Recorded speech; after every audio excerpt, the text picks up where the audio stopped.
703.3.1. Welcome, dear listener, to a quiet journey through a very different world. A world of wooden spoons, smoking hearths, and meals more humble than you can imagine. As you settle in, take a deep breath. Maybe pull the covers a little higher. And if you're comfortable, feel free to share in the comments where you're listening from tonight, and what time it is for you. I always find it beautiful how far this sleepy little community of night owls reaches. If you enjoy unraveling the quiet corners of history as a way to relax, I hope you'll consider subscribing for more stories like this, soft-spoken, slow-paced, and steeped in the strange and true. Now picture this, a low wooden table dimly lit by a flickering tallow candle. A bowl of watery porridge sits beside a rough hunk of dense, chewy bread. Maybe, if you're lucky, a few scraps of stringy meat lie on a wooden plate, gristly, tough, and dry from the fire. This was a feast for many in medieval times. While kings and nobles feasted on grand banquets layered with exotic spices and delicate pastries, the average person, your everyday peasant, ate the same small, dull meals over and over again. Food wasn't just simple, it was, in many cases, barely edible. So what made medieval food so bleak, so monotonous, so miserable? Let's drift backward into a time where finding something, anything to eat, was often the biggest challenge of the day. In a typical peasant household, the fragrant aromas we associate with a modern kitchen, cinnamon, cloves, nutmeg, were nowhere to be found. These spices were treasures, carried over dangerous mountains and through endless deserts by merchants who risked their lives for profit. Imagine being one of those spice traders, winding your way through dusty paths, protecting sacks of cinnamon and pepper that were worth more than your own weight in silver. In the 11th century, a pound of nutmeg could cost the same as 7 fattened oxen. That's how valuable flavor was. For the poor, those tastes weren't just unaffordable, they were unimaginable. Instead, people made do with what they had: garlic for bite, mustard for heat, vinegar to bring anything rotten or bland back to life. These strong, punchy tastes did their best to mask the truth. Most food was dull, and much of it was old. Fresh fruits and vegetables, rare treats. Preservation was primitive. No refrigerators, no plastic wrap, no coolers. If you grew it, you had to eat it soon, or find a way to make it last. For the few peasants lucky enough to have a small garden, hardy crops were the best bet, things like onions, leeks, and cabbage. But even these were limited to certain seasons. Instead, grains ruled the medieval plate: barley, rye, coarse wheat, ground into mushy porridge or baked into dense, jaw-aching loaves of bread. Sometimes legumes like beans and peas were added, offering a bit of protein, but not enough to cover the gaps. This diet was filling, sure, but nutritious, not even close. Malnutrition was common. Children didn't grow tall, adults looked older than their years. Life was short and food rarely helped extend it. Meat was the dream. A pig, if your family had one, was a precious investment, not to be slaughtered unless absolutely necessary. Chickens meant eggs, a cow meant milk. Killing them too soon was foolish unless there was a wedding, a holy feast, or the animal was sick or old. When meat did appear, nothing was wasted. Liver, kidneys, tongue, feet, stomach, every part was used. What we now call offal was just food. People also hunted, though in royal forests this was dangerous.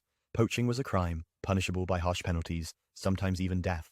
But hunger makes people brave, or desperate. Fish was more accessible, especially for those near the sea or a river. But, again, without preservation, most of it had to be dried, salted, or smoked. The result? Nothing like the flaky, delicate fillets we know today. Think chewy, overly salty, rough-textured strips, more like jerky than trout. Herring, cod, and eel were common. They were packed in barrels with heaps of salt and rolled into cellars, waiting for winter's lean days. For the rich, there were private fish ponds. Fat carp and elegant pike were caught from still waters, surrounded by stone and servants. For the poor, fish was a gift from the gods, or from the riverbanks if they dared to try. Preserving food was a kind of magic. You had to be clever. Pickling, fermenting, and drying were the go-to tricks. Cabbage became sauerkraut, onions and cucumbers soaked in sharp vinegar. Apples were sliced and left to dry in the attic rafters, tucked into baskets to save for the coldest days. Even these preserved foods were shadows of the fresh. The color faded. The texture toughened, but it was food and that mattered. Bread and ale, those daily anchors, weren't always trustworthy either. Bakers sometimes stretched their dough with fillers. Ground acorns, bits of chalk, sawdust. Yes, sawdust. The result? Bread that could break teeth and do nothing for your health. Ale was a safer bet than water. Just, but not always honest. Some alewives, struggling to make a profit, watered down their brew to stretch the batch. And in a world where boiling water was rare, ale was the closest thing to clean hydration. Weak or not, it was often the only safe drink available. This brings us to one of the most disturbing truths about medieval food: the almost complete absence of hygiene. People didn't understand germs. They didn't know why food spoiled or what caused illness. They just knew that sometimes, after a meal, someone didn't get back up. Animals lived indoors, literally, A pig in the corner of the cottage, chickens underfoot, their waste mixed with straw on the dirt floors, right beside where meals were cooked and eaten.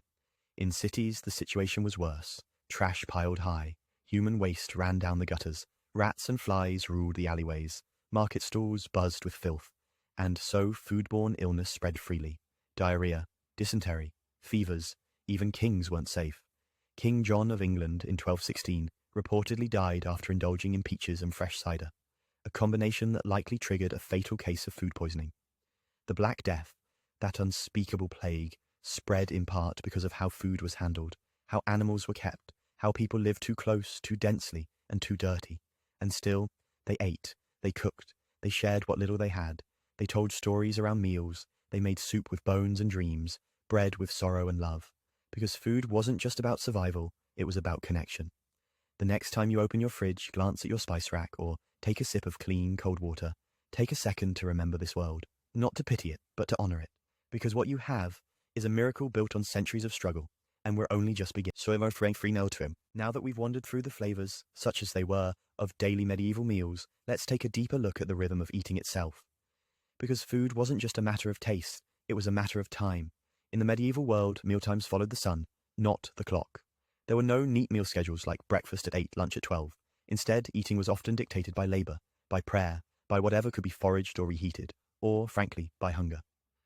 For many, the day began before the first light, often with nothing but water or thin ale.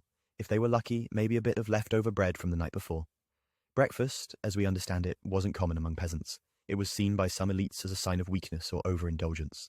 Lunch, or dinner as it was often called then, came around mid-morning or early afternoon, after hours of hard labor. This was the main meal of the day: bread, beans, perhaps a bit of onion or garlic, and a hot broth if the household had firewood and time to spare. The final meal, supper, was lighter: more bread, maybe some cheese, or a boiled root vegetable. Then, with darkness settling, families gathered near the hearth if they had one. If not, they simply lay down in the cold and hoped the hunger stayed quiet until morning. Food wasn't taken for granted. It was counted, planned, stretched. Every crumb mattered. And the seasons? Oh, they ruled the table. Spring was hopeful but sparse. Summer brought greens and berries. Autumn was the great gift, harvest time, with grains, apples, squashes, and sometimes preserved meats. But winter was the trial. In the cold months, people relied on whatever they had dried, salted, or stored. Cabbage, dried peas, black bread, salted herring, roots buried in the dirt to keep them from freezing.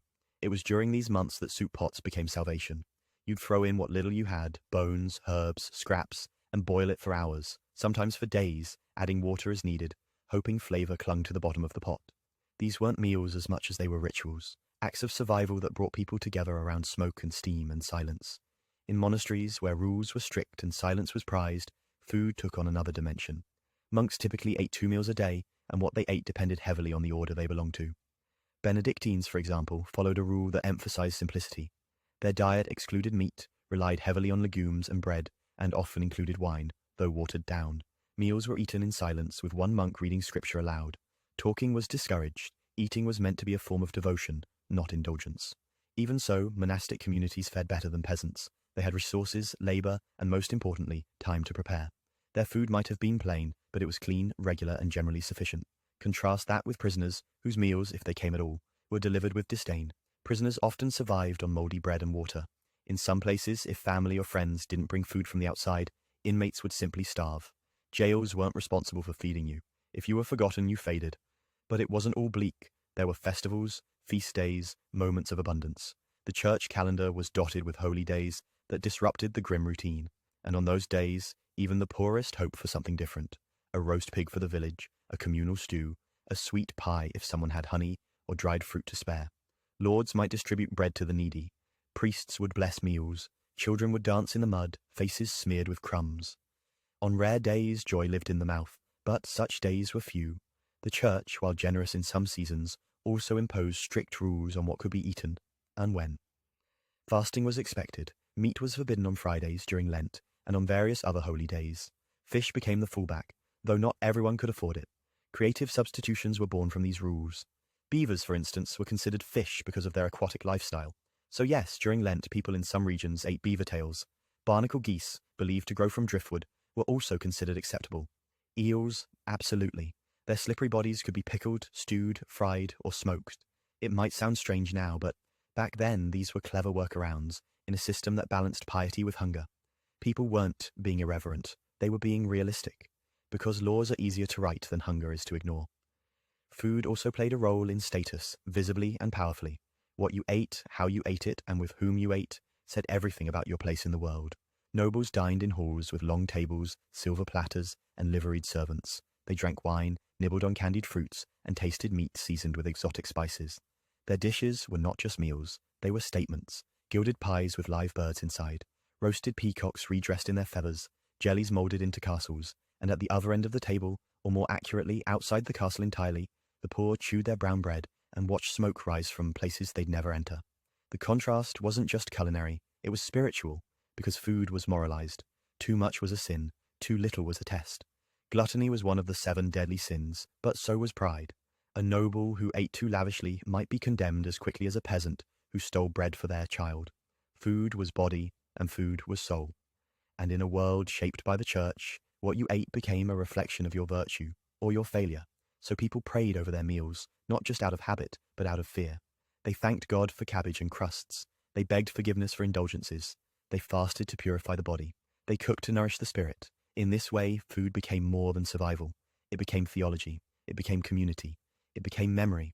Ask an old villager what they remember of childhood, and they might tell you not about school or work, but about the way their mother stirred stew, the scent of leeks on a cold day, the sound of bread being torn in the dark. Because hunger fades, but food stays. It lingers. In the hands, in the stories, in the rituals passed down, even when the ingredients have changed. And so, though medieval food may have sucked by today's standards, it carried within it the deepest ingredients of all: need, hope, and care. Suva No 3.303. As we move deeper into the world of medieval meals, we begin to see that food wasn't just about survival or taste. It was a language, a social code, a spiritual mirror. What you ate and what you didn't spoke volumes about who you were, where you belonged, and what the world expected of you. Let's take a moment to visit the table of a noble. Here, the meal was more than sustenance, it was performance.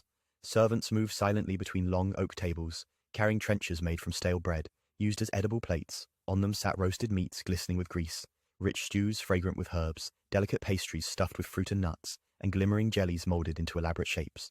But even these indulgences were governed by rules. Table manners mattered. There were customs around how to hold a knife, how to tear bread, never bite, how many fingers to use when lifting food, and even how to cough or sneeze in the company of others. Elbows stayed off the table. Napkins were rare. Most people wiped their hands on the tablecloth, or, if they were polite, on their own sleeves. And then there were the rituals. Before every meal, a servant would bring a bowl of water for hand washing. This wasn't just about hygiene, it was symbolic, a gesture of purification. Guests were often seated according to rank. The closer to the Lord, the more important you were. The higher your seat, the better the food served to you. If you sat near the bottom of the hall, your portion might be cold, sparse, or entirely absent by the time the platters reached you. But even with all the ceremony, medieval nobles often ate with their fingers. Knives were common, but forks? Forks were viewed with suspicion. Some even saw them as unholy or decadent. It would be centuries before they gained widespread acceptance. Meanwhile, the food itself reflected global connections, especially for those wealthy enough to import ingredients. Sugar, though rare, was used like a spice, sprinkled over meats and vegetables, or cooked into glazes. Saffron-colored rice, a golden hue. Almond milk replaced dairy in many recipes, especially during fasts. Dishes blurred the lines between sweet and savory. A meat pie might contain raisins and cinnamon. A stew might be brightened with ginger and cloves. To us, it might seem odd, but to medieval palates, it was a kind of poetry. Layers of taste that echoed the richness of the world beyond. Now, shift your gaze, leave the stone hall, and return to the dirt-floored cottage. Here, the meal is simpler, coarser, less poetic perhaps, but no less meaningful. A pot of pottage, thick with lentils, leeks, and barley, bubbles over a low fire. There's no tablecloth, no silver, no servants. But there is sharing. There is scraping and stirring. There is silence too, as steam rises and hunger falls quiet. For peasants, cooking was not only about filling bellies, it was about stretching time. A loaf baked today had to last all week. A pot of broth might be reheated 3 days running, each day thinner than the last. And recipes, they weren't written down. They lived in memory, passed from hand to hand, from mother to daughter, from neighbor to neighbor. You didn't measure, you felt, you didn't time. You listened, to the bubbling, to the crackle of the fire, to your body saying, that's enough. And despite the hardship, there was comfort in this rhythm. A quiet dignity in making something from almost nothing. Even the poorest households had traditions, a certain way to twist dough before baking, a blessing whispered before breaking bread, a song hummed while stirring oats. These weren't luxuries, they were anchors, reminders that even in hunger, there was culture, there was memory, there was care. And in the cities, a new kind of eating was emerging. Markets bustled with stalls, bread sellers, cheesemongers, fishwives, pie bakers. The scent of onions and lard, hot iron and pastry drifted through narrow alleys. Urban food was fast. Early street food in many ways. Meat pies, filled buns, fried fish, flat cakes made of flour and water. For those who could afford a few coins, it was a treat. For laborers rushing from job to job, it was a necessity. But city food came with risk. Spoilage, adulteration, contamination. Vendors might stretch ingredients with chalk or starch, or reuse oil far past its prime. And without refrigeration, a hot summer could turn a savory pie into a slow sickness. Still, people returned to these stalls, because the market was more than a place to buy food. It was where life happened, where gossip bloomed, where smells stirred memory, where hunger met hope, at least for a moment. And as cities grew, so did their kitchens. Guilds of bakers, brewers, and butchers formed to regulate quality and protect their trade. Civic ordinances were passed about when ovens could be used, how bread should be priced, and what could be sold on feast days. In some places, towns even had communal ovens, large brick structures where neighbors brought their dough to be baked, each loaf marked with a family symbol to tell them apart. And there, among smoke and ash, people met. They waited for their bread. They exchanged stories. They found connection in the most ordinary of acts, baking, because even when food was scarce or strange or spoiled, it still brought people together. And maybe that's the most important truth of all. That food, even when it sucked, still fed something deeper. It fed identity. It fed tradition. It fed relationships. And in that sense, medieval meals weren't just about getting by. They were about being human. 0703.3 Pandofa. Let's take a moment now to consider time, not just in the sense of seasons, but in the rhythm of hunger. Because in the medieval world, time and food were inextricably linked. One dictated the other, and when the calendar turned, so too did the contents of your bowl. There was a time for fasting and a time for feasting, a time to plant and a time to preserve, a time to hunger and, on rare, sacred days, a time to feel full. The agricultural year ruled life, and thus it ruled the table. Spring came with wild greens, nettles, dandelions, garlic leaves, gathered from woods and hedgerows. It brought eggs too, as hens laid again in warmer weather. But it was lean overall, a season of cautious renewal. People called it the hungry gap, the bridge between winter's end and the first harvest of summer. Summer meant beans, barley, leeks, onions. Gardens flourished and milk flowed more freely. It was a time of colour, deep green leaves, bright root vegetables, fresh cheeses ripened on windowsills. Autumn was abundance, wheat, apples, nuts, squashes, honey. Pigs were slaughtered before winter, their meat salted, smoked, or packed in lard for storage. But winter was survival, a time when food stopped being pleasure and became ritual. Bread had to stretch, salted meat was rationed. Pickles and dried apples offered the only flash of flavour in an otherwise grey season. And while today we might associate cold months with cosy meals for the medieval poor, winter meant tightening belts, counting loaves, praying the cellar held. In especially harsh winters, hunger turned into desperation. Famine was never far. One bad harvest, one early frost, one late blight, and suddenly a village was starving.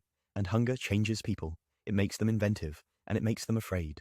During famines, people boiled grass, ground bark into flour, baked cakes of moss and clay.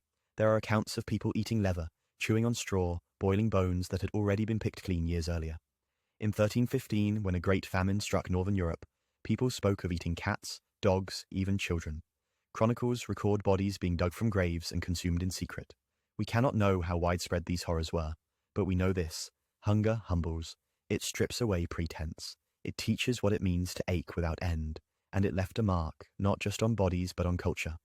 Because medieval people feared hunger more than they feared war, and so they made food sacred. They gave thanks for it. They wept over it. They built customs around it that we still echo today. The blessing before meals, the candlelit feast at holidays, the shared loaf on the table.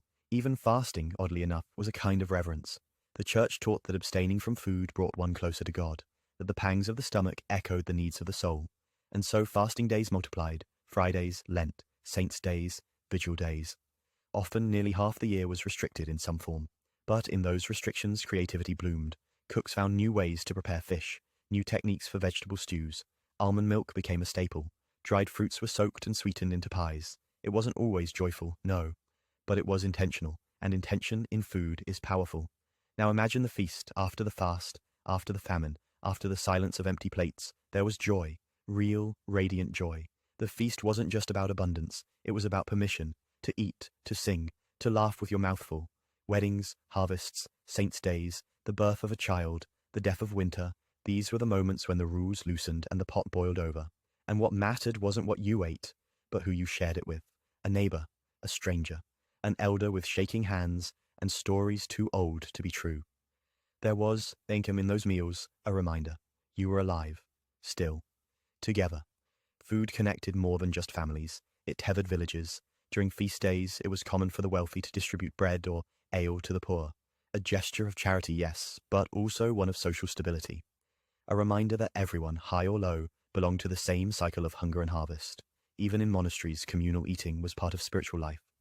Monks sat in silence, listening to scripture, chewing slowly. They didn't eat alone, they shared, and in that sharing they found peace. For women, food was a legacy. Most recipes weren't written by men or clergy, but held in the hands of mothers and midwives. Women baked, preserved, brewed, seasoned, stirred. They knew how to stretch scraps, how to cure meat, how to comfort a sick child with herbs steeped in honeyed water. They knew when to pick the gooseberries, when to dry the mint, when the dough had risen enough, even without a clock, and when they died, their knowledge passed with them, sometimes remembered, sometimes not. But often, in the flavor of a pie, in the smell of soup, their touch remained. Because cooking, at its heart, is memory. And in a world as fragile as theirs, memory was everything. So as from 305, as we move closer to the edge of this world, of clay pots and cold porridge, of bread heavy with dust and fingers stained with onion, we begin to see that medieval food was not simply nourishment. It was identity. It was ritual. It was memory, baked and boiled and passed down in silence. And while it may not have been delicious, it was never meaningless. Because when life is hard, you don't just eat to live. You eat to remember who you are. For the medieval poor, food was often a symbol of everything they lacked, but it was also a symbol of what they preserved, through skill, patience, and faith. A bowl of barley stew was not just a bowl of barley stew. It was the same recipe their mother used, the same clay pot, the same wooden spoon, worn smooth with years of stirring. It was winter's answer to prayer. It was the only warm thing in the room. Even the act of cooking itself became layered with emotion. A mother preparing a pot of broth for her sick child. A wife stretching a single onion across 2 meals. A young girl learning to bake from her grandmother, her hands mimicking movements practiced by generations. Food became language. When words failed, the soup still spoke. It told others, I care, I remember, I stayed, and even when food was shared in silence, that silence was full of meaning.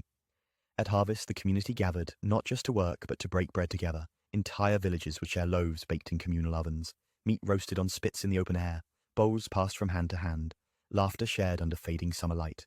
These were moments of abundance, however small, and people remembered them, because they were rare, and perhaps that's what made them beautiful, that you didn't need a feast to feel full, just a seat at the table, just a place, and food gave you that. It welcomed you. Even when it was thin soup and crusts of bread, it said, you belong here. But food was also used to exclude, to control, to punish. In times of war, soldiers raided fields and stole livestock, not just for sustenance, but to starve villages into submission. In times of plague, food prices soared. Bakers hoarded flour. Merchants sold rotten meat at twice the cost. The poor suffered most, not from the disease, but from the hunger it left behind. And rulers knew that hunger could make people angry. That empty stomachs became marching feet, so food became political. Kings ordered price controls on grain. Lords regulated how much bread a baker could sell, and for how much. Markets were patrolled. Those caught watering ale or shorting loaves were punished publicly, not just for fraud, but for risking unrest. Because hunger wasn't just a private pain, it was a threat to order. So the law stepped in, but law, as we've seen before, is never perfect. Sometimes it protected the people, sometimes it protected the powerful, and sometimes it did both, just enough to keep the balance from tipping. But people remembered. They remembered who fed them when times were hard. They remembered who didn't, and these memories shaped the world. They shaped stories. Folk tales and songs often featured food, not grand feasts but humble meals, magic porridge pots, endless bread loaves, animals who baked and shared, because the fantasy wasn't extravagance, it was enough, just enough, enough to share, enough to survive, enough to rest, and that yearning lived not in palaces, but in kitchens, in firelight, in the dreams of people who knew what it meant to be truly hungry. It shaped prayers too. Give us this day our daily bread was not metaphor, it was literal, it was desperate, it was daily, and in those words, a truth, that the greatest miracle was often just having enough. A crust of bread, a warm bowl, a safe place to eat it, and company, someone to sit with, even if neither of you spoke. That was sacred. And in the end, that's what medieval food teaches us. Not about flavors or ingredients, but about grace. The grace of sitting down, the grace of waiting your turn, the grace of breaking bread when you could have hoarded it, Because grace doesn't require plenty, it only requires presence, and in that way, even the humblest medieval meal could become holy, a moment of stillness, a shared breath, a memory passed forward. 0703.306. As our journey winds gently toward its final stretch, we find ourselves looking not just at the meals of the past, but at our own, and in that comparison, a quiet realization begins to form, because the truth is, we live in a world that medieval people could hardly imagine. We eat strawberries in winter, fish flown in from oceans we've never seen, spices gathered from mountaintops, coffee that arrived overnight, chocolate that came wrapped in foil and silence. Our shelves are full, our options endless. We can at any moment open a door and choose, and that in itself is extraordinary. Because for most of human history, food was not a choice, it was a question. Will we have enough? Will the grain arrive? Will the frost ruin the last of the apples? Will the cow give milk again? Will we last the winter? These were not background concerns, they were daily, intimate, pressing. They shaped marriages, wars, economies, religions, even language itself. To break bread was not just polite, it was sacred. To waste food was not just ungrateful, it was dangerous. To fast wasn't always a spiritual act, it was often necessity, turned into ritual. And yet, even within that struggle, people found meaning. They made do, they adapted, they turned hardship into rhythm, repetition into ceremony. They told stories about soup, they built festivals around flour. They loved each other with stews and scraps, because food is not just about the body. It never was. It's about comfort, about belonging, about proving in a small way that we're still here, that we still matter to someone, that we are fed not only by bread, but by attention, by intention. And that's the lesson, perhaps, that lingers longest. Not that medieval food sucked, though in many ways it did, but that people still made space for joy within it, that they laughed somehow, even while chewing tough bread, that they found warmth in firelight and familiarity in cabbage, that they thanked the sky for beans, and that they passed these tiny acts of hope forward, one meal, one season, one spoonful at a time. So now in your quiet room, you might glance toward your kitchen. You might think of the fridge light flicking on, the box of cereal, the crisp apple, the butter, soft and golden, waiting in its dish. And for a moment, you might feel something small and lovely. Gratitude, not loud, not grand, but enough, because you have what others longed for, and you hold it in your hands, so eat slowly, taste the salt, break the bread gently. And when you do, think not only of the people who made it, but of the people who didn't have it. Let their memory soften your heart, not with pity, but with understanding, that they walked so you could eat, that they cooked in darkness so you could dine in light, that they dreamed of enough so that one day someone might truly know what that felt like. And now, that someone is you. And now, as we pass the halfway mark of this long, low-burning journey through bread and broth, hunger and history, we begin to realize something simple, something easily missed in the daily blur of modern life. Food has always meant more than fuel. It has been memory, it has been identity, and more than anything, it has been continuity. Because when the world was uncertain, and the medieval world was often unbearably uncertain, people turned to what they could still control, the meal. Not the feast, the meal. A crust of bread, a cracked bowl of barley, a handful of garlic rubbed into rough stone. These weren't meals for show, they were for staying alive, for staying together. And yet, even in their simplicity, they carried meaning. Because someone had to bake that bread, someone had to grow that barley, someone had to remember when to plant the garlic, and when to pull it from the earth. In this way, food became a thread, a lifeline, a form of remembering. It was passed from hand to hand, generation to generation, often without words. You didn't need a cookbook. You needed a grandmother, a neighbor, a glance across the fire. These were the teachers, and their lessons lived not in instructions, but in instinct. How much salt is enough? How long to stir? When is the dough ready? The answer was always, you'll know. Because knowing wasn't technical, it was emotional. It was inherited, it was felt. And so much of medieval food was just that. Feeling. Feeling the hunger of your family and trying, somehow, to answer it. Feeling the rhythm of the seasons and matching your labor to their pace. Feeling your place in the world, however small, and feeding it the best you could. Even today we echo this. We say things like taste of home, comfort food, just like Mum used to make. But what we're really saying is, I remember being loved. I remember being seen. And that's what food did, long before plates and polish and measuring cups. It reminded you, you are not alone. You belong. Not because of what you've earned, but because someone saved the last crust for you, because someone made stew and said your name when they stirred, even when food was scarce, especially when it was scarce, because the less there was, the more it mattered how it was shared. In some villages there were silent agreements. If one family had meat, it was understood. A portion would go to the widow next door. If a traveller passed through, a stranger, a bowl was offered, no questions asked. This wasn't charity, it was custom. It was law, not written in books, but carved into memory. Because everyone knew, Winter would come for all of us eventually. And when it did, we'd need each other. That's what medieval food teaches us, quietly, over and over again. You survive by remembering others. You endure by being remembered. And even now, when the fridge hums and the pantry is full, that truth remains. Food is still a ritual, a blessing before the meal, a candle lit during the storm, a birthday cake even when no one is hungry, a favorite dish made for someone who didn't ask, but needed it anyway. These are not luxuries. They are language. The same language the medieval baker spoke when he handed a loaf to a child. The same language the mother used when she stirred the pot a little longer, knowing her son would arrive late and cold. The same language you use now, without thinking, when you cut fruit for someone you love or save the last bite, or ask softly, "Did you eat today?" That is food, and it has always meant this. So as we walk further through this quiet tapestry of crumbs and customs, let yourself feel the soft weight of these truths. They are not heavy. They are warm, they are gentle, and they are very, very old. To seven the freedom wait. At this point in our journey, we're not really talking about food anymore. Not just. We're talking about time.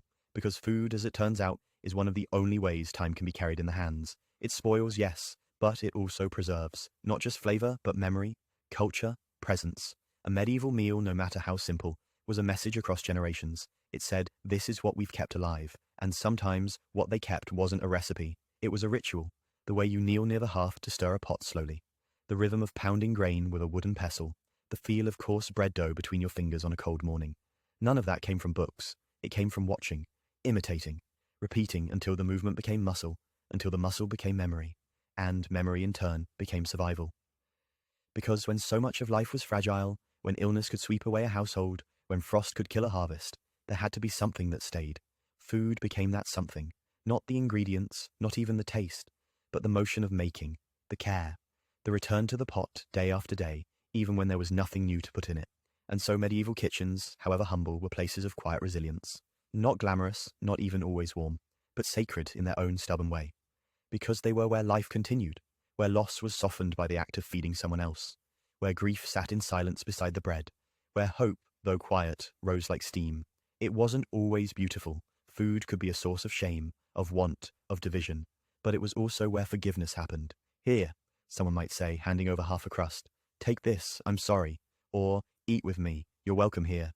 That kind of invitation went deeper than words. It spoke to the bone, and even now, in a time of supermarkets and instant meals, that invitation remains. We still feel it when someone cooks for us, when they remember how we like our tea, when they save us the corner piece, when they ask, without asking, have you eaten? It is a gesture older than memory, older than story, older than paper or parchment or ink. It is one of the first things humans ever did for each other. We fed one another, and in that feeding, we said, I see you, and I need you, and you are mine to care for, even if just for tonight. The medieval world didn't have our technology.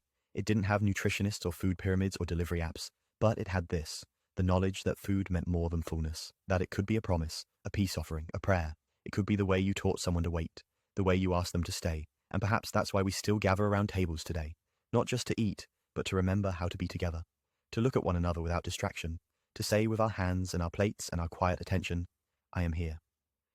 So much of modern life pulls us apart, but food brings us back.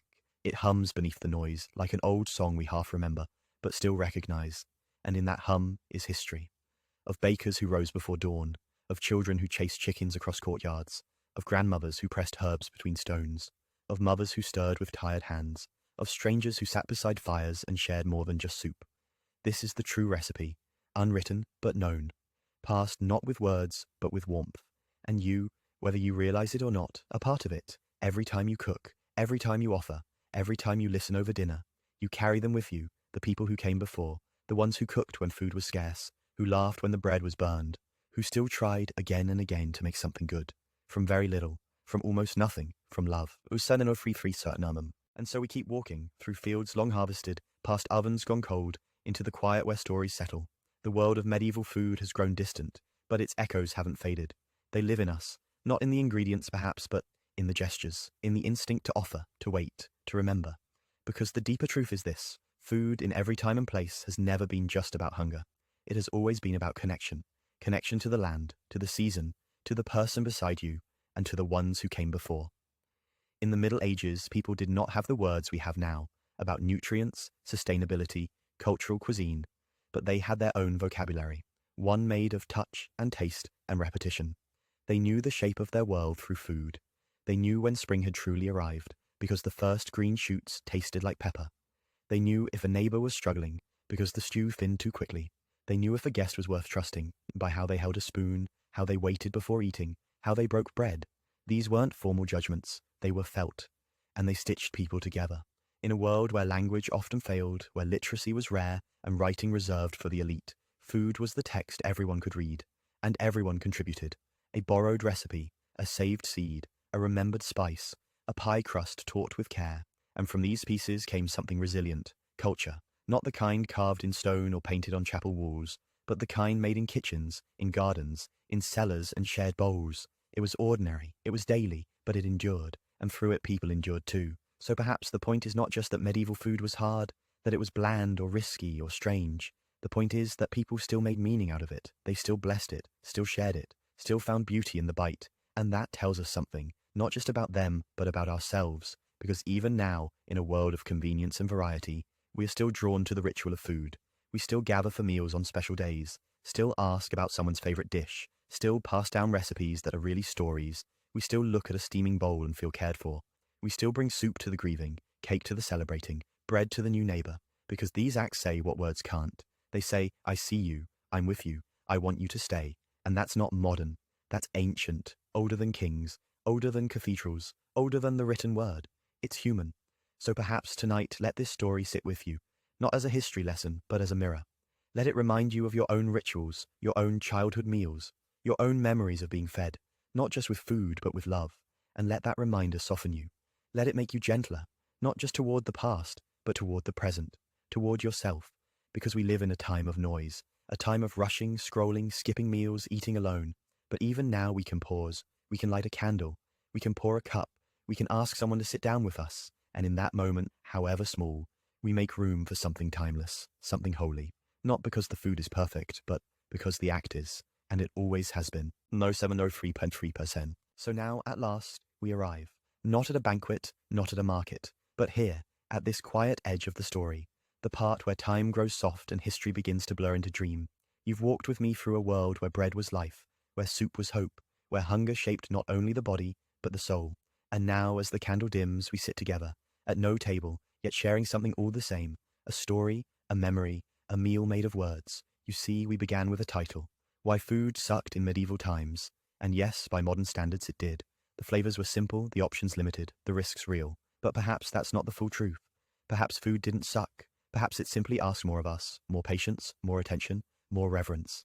It asked us to listen, not just to, the sizzle in the pan, but to the season, the land, the hands that carried grain on their backs through mud and rain. It asked us to respect what it meant to feed someone, to be fed.